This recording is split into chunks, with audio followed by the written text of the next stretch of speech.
यहां पर देखिए कि गुरु अगर आपका 10 नंबर, किसी घर में अगर 10 नंबर के साथ में गुरु बैठ गया है तो यह ज्यादा प्रॉब्लम क्रिएट करेगा। अगर आप में 3 अगर एक बार 2 बार है तो नॉर्मल रेमेडीज करके आप निकल सकते हैं। इस वीडियो में हम समझेंगे मीन राशि के बारे में कि अगर किसी भी जातक का मीन राशि है तो ये कौन सा बिजनेस कर सकता है और कौन सा जॉब कर सकता है। देखिए ये सटीक हम बताने का कोशिश कर रहे हैं। मीन राशि में एक चीज समझ लीजिएगा, अगर आपके बृहस्पति अगर आपके षष्ठम घर में बैठा हुआ है बहुत ही अच्छा रिजल्ट लेकर देगा। मीन राशि वाले को कभी भी लव का अगर मामला है तो ये बहुत ही निगेटिव लेकर जाता है। खास करके लव इसमें मत कीजिए, अगर करते हैं तो ज्यादा दिक्कत का सामना करना पड़ सकता है। अगर अपोजिट सेक्स भी अगर मीन और धनु में से कोई हो गया तो शादी होगा नहीं, और ऐसे जातक डिप्रेशन में भी बहुत ज्यादा जाते हैं, कर्क से भी ज्यादा। लेकिन हम यहां पे बात कर रहे हैं सिर्फ और सिर्फ बिजनेस और जॉब के बारे में। तो सबसे पहले एजुकेशन का क्षेत्र आपके लिए अति उत्तम है। आप उस रिलेटेड काम कर सकते हैं, बिजनेस कर सकते हैं एजुकेशन का, या एजुकेशन के रिलेटेड जॉब कर सकते हैं। आप प्रोफेसर बन सकते हैं, टीचर बन सकते हैं, ट्रेनर बन सकते हैं, यहां तक कि मास कम्युनिकेटर जो बनता है वो भी इस क्षेत्र में अगर आपकी राशि मीन है तो बहुत ही अच्छा रिजल्ट लेकर किसी भी जातक को देता है।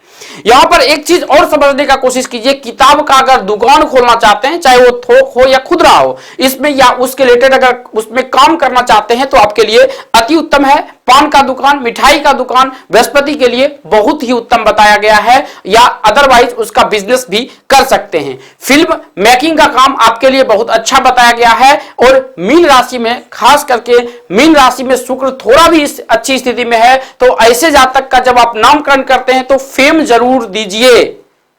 फेम अगर नहीं देंगे तो दिक्कत का सामना करना पड़ सकता है। तो मीन राशि में फेम का साउंड, जैसे ओएन का साउंड, एआर का साउंड, ये सब साउंड बहुत ही इंपॉर्टेंट होता है।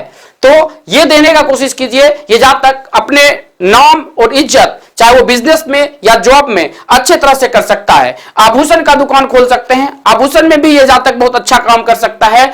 पीली वस्तुओं का जितना भी बिजनेस होता है उसमें वो आगे जा सकता है, नेता बन सकता है।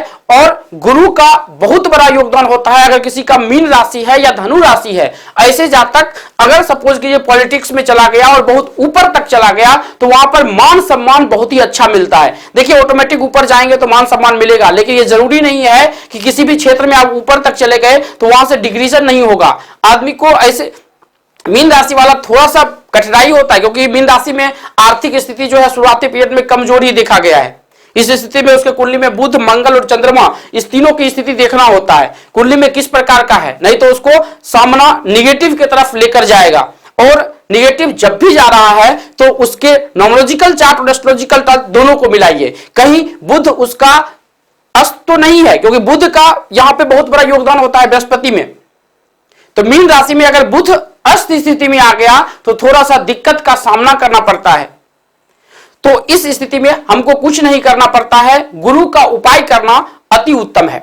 अगर आपके न्यूमरोलॉजिकल चार्ट में, जो कि हम अभी देखेंगे, न्यूमरोलॉजिकल चार्ट में 3 की रिपीटेशन अगर 1-2 बार है तो अगर आप एस्ट्रोलॉजिस्ट हैं या न्यूमरोलॉजिस्ट हैं तो थोड़ा सा उपाय में ही आपका काम कर सकते हैं। अदरवाइज आपको कंबाइंड रेमेडीज बना के देना पड़ेगा, तभी अगले आदमी का डेवलपमेंट हो पाएगा, अगर वो जातक करता है तो इसको समझने के लिए सबसे पहले चलते हैं।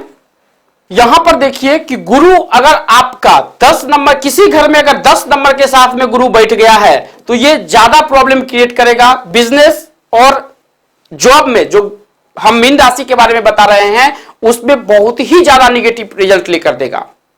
अगर आप में 3 अगर एक बार 2 बार है तो नॉर्मल रेमेडीज करके आप निकल सकते हैं। अदरवाइज मेजर आपको टोटका करना पड़ेगा, या इससे रिलेटेड आपको रत्न पहनना पड़ेगा अगर इस रिलेटेड अगर आप जॉब कर रहे हैं तो। नहीं तो लाइफ टाइम आपको स्ट्रगल करना पड़ेगा। नहीं तो आप आसपास में कोई भी एस्ट्रोलॉजर है उसके पास में आप जाइए, अपना चार्ट दिखाइए और आपको इसका समाधान दे सकते हैं। अगर आप एस्ट्रोलॉजिस्ट है या न्यूमरोलॉजिस्ट है तो इस ध्यान को, इस जो मैंने अभी आपको बताया प्रोफेशन, इस हिसाब से आप उसको समझने या देने का कोशिश कीजिए। हम मिलते हैं आपसे एक नई वीडियो में। देखिए गुरु आपका किस घर में है नीचे कमेंट में जरूर लिखिए, और हम मिलते हैं आपसे एक नए वीडियो के साथ में। धन्यवाद दोस्तों, अगर आप न्यूमरोलॉजी सीखना चाहते हैं, अगर आप पामेस्ट्री सीखना चाहते हैं, यदि आप कुंडली सीखना चाहते हैं, यदि आप वास्तु सीखना चाहते हैं,